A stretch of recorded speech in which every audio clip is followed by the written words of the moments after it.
কিন্তু ইতিমধ্যেই আমরা কিছু ভিন্ন চিত্র দেখছি বিদায় এটা প্রতিকারের জন্য আমরা আজকে প্রধান উপদেষ্টার দৃষ্টি আকর্ষণ করছি।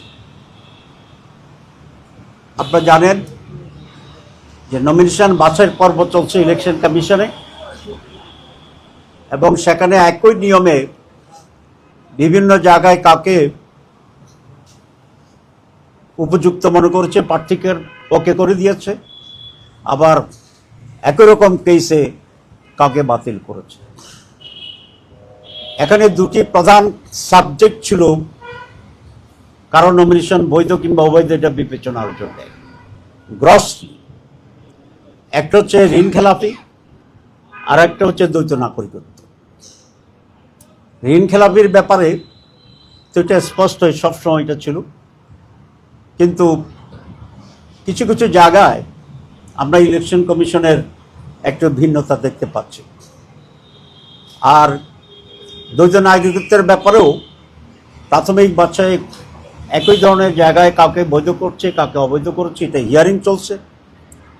আমরা শুনতে পাচ্ছি কোনো একটি দলের পক্ষ থেকে ইলেকশন কমিশনে গিয়ে চাপ সৃষ্টি করার চেষ্টা করছে, যাতে করে এই সমস্ত ত্রুটির কারণে যাদের নমিনেশন বাতিল হিসাবে গণ্য হওয়ার কথা সেটা যেন করা না হয়। আমরা খুব স্পষ্টভাবে আজকে বলতে চাই যে কোনো ধরনের চাপে নতি স্বীকার না করে যে দলেরই হোক, ইভেন জামাত ইসলামীরও যদি হয়, তাহলে আরপিওর যে নিয়ম আছে সেই নিয়মের ভিত্তিতে যেন বৈধ এবং অবৈধ বিষয়টিকে ফয়সালা করা হয়। অন্যথায় এই দুটো জিনিস প্রমাণিত হবে।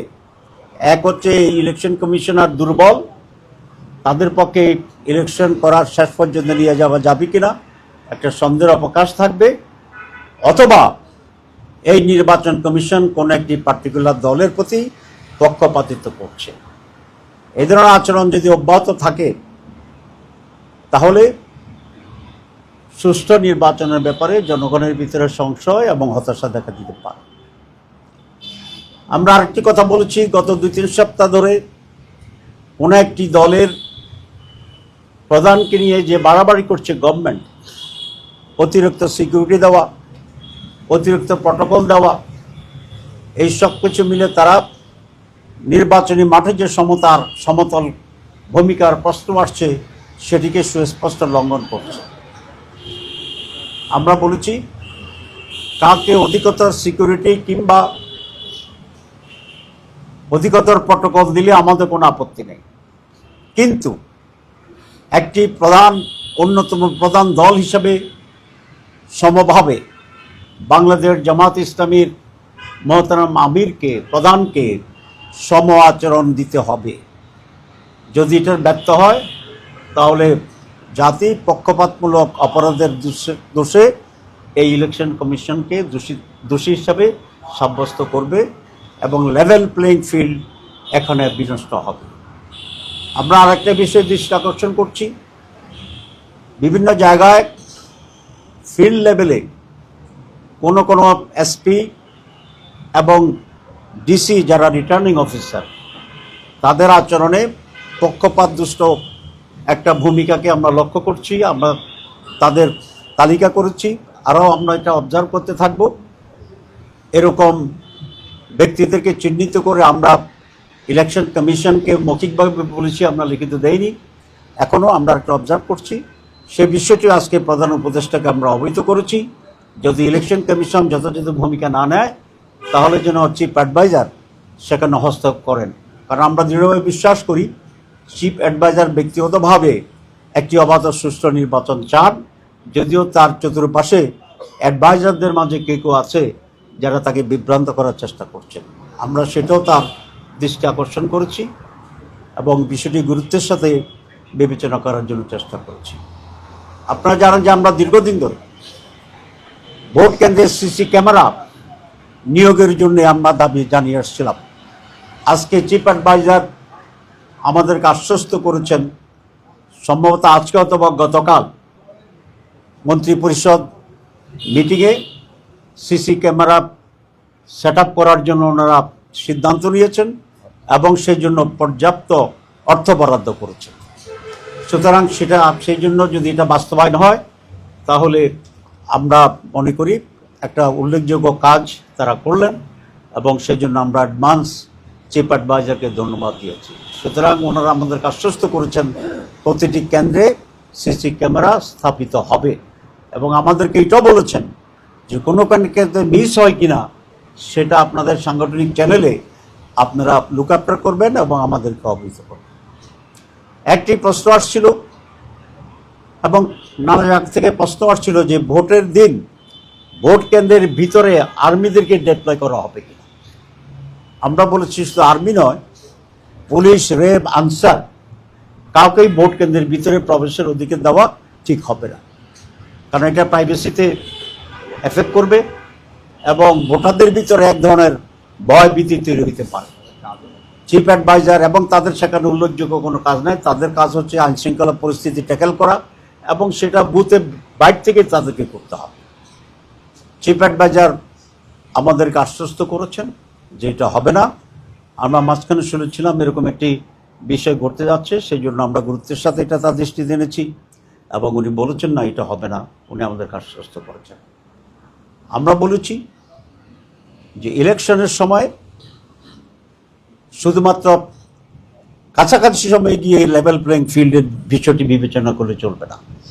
নিরপেক্ষ নির্বাচন, লেভেল প্লেইং ফিল্ড যেদিন ইলেকশনের ডেট ঘোষণা হয়েছে কমপক্ষে সেদিন থেকে হওয়ার কথা ছিল, কিন্তু ইতিমধ্যে কিছু ব্যর্থ হয়েছে। এটা আপনাদের সামনে পরিষ্কার। কাকে অনেক প্রায়োরিটি দেওয়া হচ্ছে, কাকে অনেক প্রটোকল দেওয়া হচ্ছে, কাকে অনেক প্রোটেকশন দেওয়া হচ্ছে।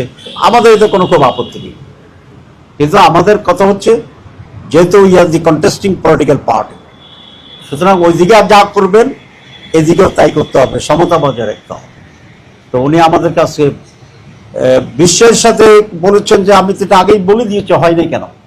এই যে না হওয়ার জন্য যে ভূতগুলো আছে ওইখানে ওনার অর্ডার এক্সিকিউট করার জন্য যে সমস্ত লোকগুলো সেখানে প্রতিবন্ধক হচ্ছে, আমরা বলেছি তাদের ব্যাপারে আপনাকে কঠোর হইতে হবে, স্টেপ নিতে হবে। এবং কিছু উপদেষ্টা আছে, আমি আগেও বলেছিলাম একবার, যে তারা যারা ওনাকে বিভ্রান্ত করে এবং অনেক কিছু ওনাকে জানতে দেয় না। উনি আজকে বলেছেন যে আমি তো এত কিছু জানি না, তাহলে বোঝা গেল যাদের দায়িত্ব ওনাকে জানানো তারা অনেক কিছু থেকে ওনাকে ডার্কে রাখে। তা আমরা এটাও দৃষ্টি আকর্ষণ করেছি যে আজকে আমরা বলে যাচ্ছি আপনি সব জানেন না, এ ব্যাপারেও আপনাকে আরও সব জানার মেকানিজম তৈরি করতে হবে। মৌলিকভাবে এই সমস্ত কথাই আমাদের আজকে হয়েছে। আমরা আশা করছি আমাদের যে সমস্ত কথার সাথে উনি একমত হয়েছেন সেগুলো বাস্তবায়ন করবেন, আর যদি না হয় তাহলে আবার আমরা দৃষ্টি আকর্ষণ করে পরবর্তীতে আমাদের কর্তব্য আমরা ঠিক করবো ইনশাল্লাহ। আপনাদের সবাইকে ধন্যবাদ।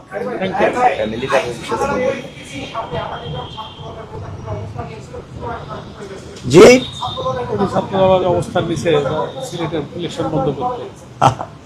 আসলে দেখেন, জাতীয় নির্বাচনের সাথে তো ছাত্র সংসদ নির্বাচনের কোনো সম্পর্ক নাই, এক নাম্বার কথা।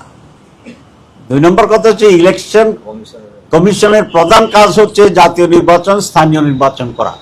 কোন জায়গায় সাংবাদিকদের নির্বাচন হচ্ছে, কোন জায়গায় লয়ারদের নির্বাচন হচ্ছে, কোন জায়গায় বিজনেস ফার্ম হচ্ছে, কোন জায়গায় গ্রামের সন্ধিতে নির্বাচন হচ্ছে, এগুলোর এখতিয়ার কিন্তু ইলেকশন কমিশন না। ইলেকশন কমিশন অন্যায়ভাবে এবং ক্ষমতা বহির্ভূতভাবে শাহজালাল ইউনিভার্সিটি নির্বাচনকে একবার স্থগিত করেছিল। এই অপরাধে সে দুষ্ট, এবং এটার কারণে আজকে ছাত্রদল ওইখানে গিয়ে অবস্থান ধর্মঘট করার জন্য এই সাহসটা পেয়েছে। তা আপনারাই বলুন, একটা ইউনিভার্সিটি নির্বাচন হবে, ইউনিভার্সিটি আছে, তার আছে, তার আলাদা আইন আছে, তার মেকানিজম আছে। কয়েকদিন আগে জগন্নাথের নির্বাচন হয়েছে, যদিও চেষ্টা করেছিল ডিস্টার্ব করার জন্য। তো আমরা তো ইলেকশন চাই, বন্ধ করার আন্দোলন, এটা আমাদের কাছে পিকুলিয়ার মনে হইতেছে। অধিকাংশ জায়গায় তো ছাত্ররা এটাই চায় যে ইলেকশন দিচ্ছেন না কেন। তো এটা কেন করছে এটা কি আপনারা বুঝছেন না বুঝেন নাই? আপনারা বুঝেন নাই, তাহলে আমি একটু বুঝে দিই। জি, আপনারা যেহেতু এত সহজ জিনিস বুঝতে পারেন না, এত বড় সাংবাদিকেরা, তাহলে একটু বলতে হয়। এটার কারণ হচ্ছে ডাকসুর পরাজয়, এটার কারণ হচ্ছে চাকসুর পরাজয়, এটার কারণ হচ্ছে রাকসুর পরাজয়। আরেকটা কোনটা? জগন্নাথ। তারপরটা হচ্ছে চকসুর পরানো। কারণ তারা অনেকেই বলেছিলেন যে ওনাদের নেতা লন্ডন থেকে আসার পরে সব উল্টে যাবে, এবং পরে যখন দেখা গেল আসার পরেও জগন্নাথের রেজাল্ট আগের সিলসিলায় ঠিক আছে। এখন জাতীয় নির্বাচনের পরে শাহজালালে একই ধরনের আরেকটি নির্বাচন, তাদের জন্য কিছুটা বদহজমি তো হইতেই পারে। তারা 5 বার যদি পোলাও খায় তাহলে তো বদহজমি হবে। এরা তারা এটা চান না যাদের কাছে আরেকবার পরিষ্কার করতে যে শুধু ডাকসু জাকসু রাকসু জকসু নয়, সিলেটের লোকেরাও ইউনিভার্সিটির লোকেরাও ওনাদেরকে ভোট দিবেন না। এটাই একমাত্র কারণ, আর কোনো কারণ নেই। এখন বুঝছেন? জি। জাতীয় নির্বাচনের প্রভাব এটাই ফেলবে যে যারা এ সমস্ত ইউনিভার্সিটি ভোট দিছে এরা এই জাতিরই একটা অংশ। এরা বাংলাদেশের বিভিন্ন গ্রাম থেকে এসে এখানে লেখাপড়া করছে। তো যে লোকটা ডাকসুতে শিবিরকে ভোট দিছে সে বাড়িতে গিয়ে তো আর ছাত্র দলের পক্ষে থাকবে না। সুতরাং এটা খুব পরিষ্কার যে এই সকল নির্বাচন এই দেশের মানুষের মাইন্ডে শুধু জাতীয় নির্বাচন না, প্রত্যেকটা বিষয়ে মানুষকে প্রভাবিত করছে। ফখরুল সাহেব বলছেন যে এসব ছাত্র নির্বাচন জাতীয় নির্বাচনের প্রভাব ফেলবে না। যদি এই সবগুলোতে ছাত্রদল জিতত তাহলে উনি কিন্তু বলতেন এই 5টি জায়গাতে এটা প্রমাণ হয়েছে জাতি জামাত ইসলামীকে চায় না। যেহেতু জামাত ইসলামী ছাত্ররা জিতে গেছে এই জন্য উনি বলছেন যে এটা কোনো প্রভাব পড়বে না। আপনারা এই গল্পটা জানেন না? এক কৃষক গরিবের ছেলে কলেজে ভর্তি হয়েছে ইউনিভার্সিটিতে, তো জমিদার বলে তোমার ছেলে কেন ভর্তি করছে, সে তো পাশ করতে পারবে না। যখন পাশ করছে বলে যে চাকরি পাবে না, যখন চাকরিও পাইছে কয় বেতন দিবে না, যখন বেতনও পাইছে ওইটাতে বরকত হবে না। এটা জানেন না? জানেন না। এখন ডাকসুতে জিতলে বলছে যে চিটাক ইউনিভার্সিটি, যখন জকসুতে জিতে গেছে তাদের নেতা আসার পরেও তখন বলে আচ্ছা না এরা ভুল করে ফেলছে। এখন শাহজালালের সে অবস্থা। ইনশাআল্লাহ আপনারা সহ এদেশের মানুষ সচেতন এবং এদেশের মানুষ পুরানো সাদাবাজি দখলবাজি এগুলা দেখতে চায় না। ফা খাওয়া ঢাকা ইউনিভার্সিটিতে ফা খাওয়া বন্ধ হয়েছে, এটা আপনার জান নাকি? ফাও খাওয়া, আমি ঢাকা মেডিকেলে গিয়েছিলাম 1 মিনিট একটু বেশি নেই, ডোন্ট মাইন্ড, বহুদিন পরে আসছি তো। আমি যেবার ইলেক্টেড হইলাম জেনারেল সেক্রেটারি, তো দাঁড়িয়ে খাইতে গেলাম আর আমাকে 2টা বাটি দিছে, 2 বাটি। তারপরে 2 বাটি কেন? কয় স্যার এখানে ভিপি জিয়া সরকারের 2 বাটি খায়, ঠিক আছে। তা আমি বললাম যে শুনো আমি 2 বাটিওয়ালা জিএস না, আমার 1 বাটি দাও। তো এখন এসব জায়গায় যারা ইলেক্টেড হচ্ছে সেখানে তো একটা পরিবর্তন হচ্ছে আলহামদুলিল্লাহ।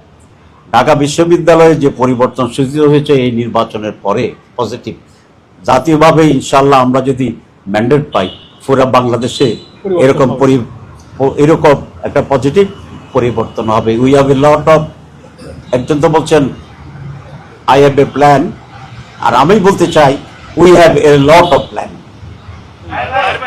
যাই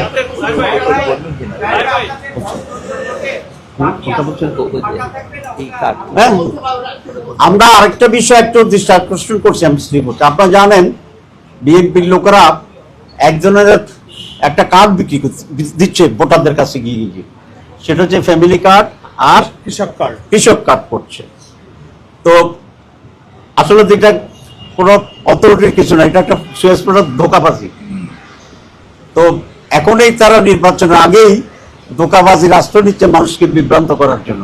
তো নির্বাচনে বিজয়ী হলে কি হবে এটা তো খুব স্পষ্ট। আজকে আমরা চিফ অ্যাডভাইজার সেটা বলেছি, এটা একটা অবৈধ। চিফ ইলেকশন কমিশনকে আমরা বলে আসছিলাম এটা অবৈধ, এটা থামানোর ব্যবস্থা করতে হবে এবং এটা এলাকা এলাকায় মারামারির সূচনা করবে।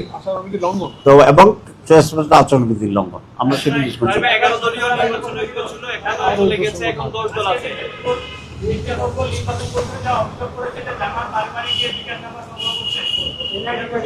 কি নাম্বার?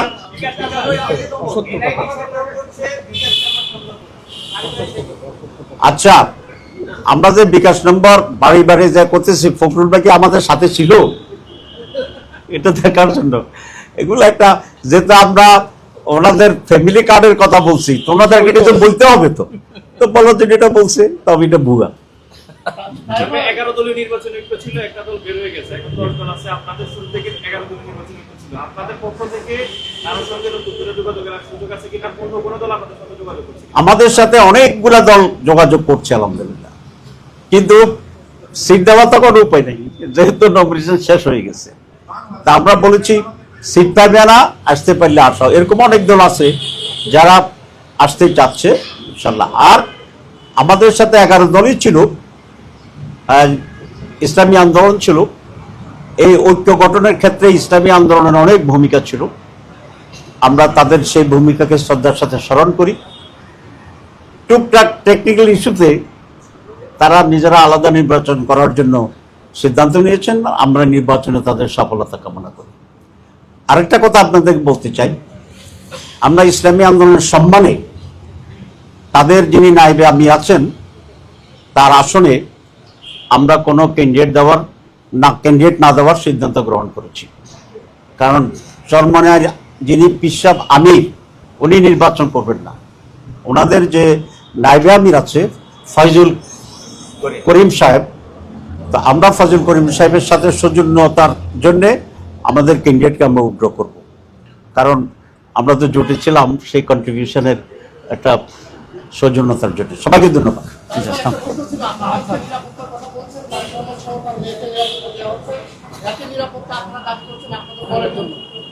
সাধারণ জনগণের নিরাপত্তার কথা আপনারা বলেছেন কিনা? একদিন হলো তারেক রহমান 24 ঘন্টায় ওনার এনআইডি রেডি হয়েছে, কিন্তু দেশের মানুষ সপ্তাহ পর সপ্তাহ মাস চলে যায়, তবু এনআইডি পায় না। এটা যৌক্তিক কিনা? এবং আপনারা ক্ষমতায় গেলেও তারেক রহমানের মধ্যে এরকম প্রশাসনকে মিসইউজ করবেন কিনা? আমরা নিরাপত্তার ব্যাপারে বলেছি যে আমাদের কোনো ধরনের এক্সট্রা নিরাপত্তার কোনো প্রয়োজন নাই, এবং তারেক রহমান সাহেবের নিরাপত্তা দেওয়ার আগে আমরা সরকারের কাছে আমাদের নিরাপত্তার জন্য কোনো আবেদন করি নাই, কথা বলে নাই। আমরা আমাদের স্টাইলে চলছি, কিন্তু আজকে বলে আসছি। আজকে বললাম কেন?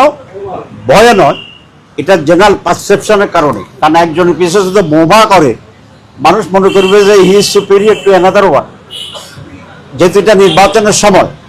সে কারণেই আমরা এটা বলেছি। আমরা মৌলিকভাবে আল্লাহর উপর ভরসা করি, আল্লাহকে ভয় পাই, আমরা কোনো ভয় পাই না, নিরাপত্তার প্রয়োজন নেই। আর আপনি যেটা বলছেন এটা আপনার সাথে আমি একমত, যে প্রত্যেকটি নাগরিকের জন্য সমান সুযোগ সুবিধা এবং সম আচরণ জরুরি। আমরা যদি ক্ষমতায় যাই, আমরা এটা মেনটেন করার চেষ্টা করবো ইনশাআল্লাহ। সবাইকে ধন্যবাদ। কথা বলতে